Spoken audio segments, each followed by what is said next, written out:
أصحاب الأمراض الروحية ما يعيشوش كيما والله يعيشوا في عذاب.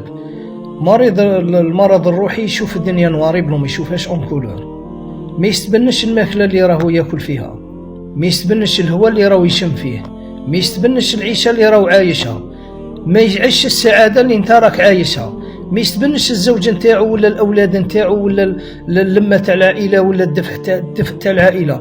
ياكل ولا يبقى جيعان عنده كيف كيف، يدفى ولا يبقى بردان عنده كيف كيف، يلبس ولا يتعرى عنده كيف كيف. حياته محطمة، ما عندوش سعادة داخلية، حس بالاكتئاب، يبغي الوحدة والانطواء والعزلة.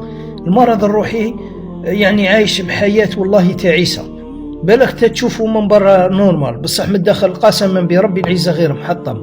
يعني كي تلم فيه واش تلم فيه ما تقدرش ترجع له السعادة نتاعو، صعيبة. المرض الروحي يعيش في عذاب داخلي قليل اللي يحس به. المرض الروحي تلقاه عايش فيه 40 ولا 50 عام في حياته ما استبنش قاع ديك الحياة وما يعقلش عليها أصلا كيف جازت.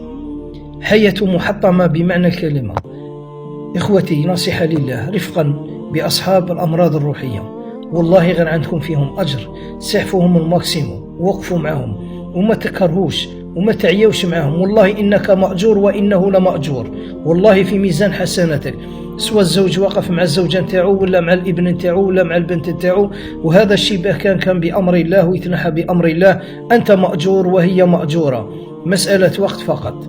الواحد يوقف معه باهم أمة يحس باللي كاين إنسان راه محتويه وواقف معه. خاطش المريض الروحي والله أنا تصيب إصابة عضوية ولا ما أحسن من الإصابة الروحية. خاص الإصابة الروحية تحطيم كل من الداخل والخارج، يعني لا حياة، إنسان ميت أنت تشوفه عايش بصح الداخل ولا غير ميت. كان الله في عونهم وجعل الله في ميزان حسناتهم. مع تحيات الشيخ الراقي والمعالج والباحث والمدرب أبو تقي الله الجزائري.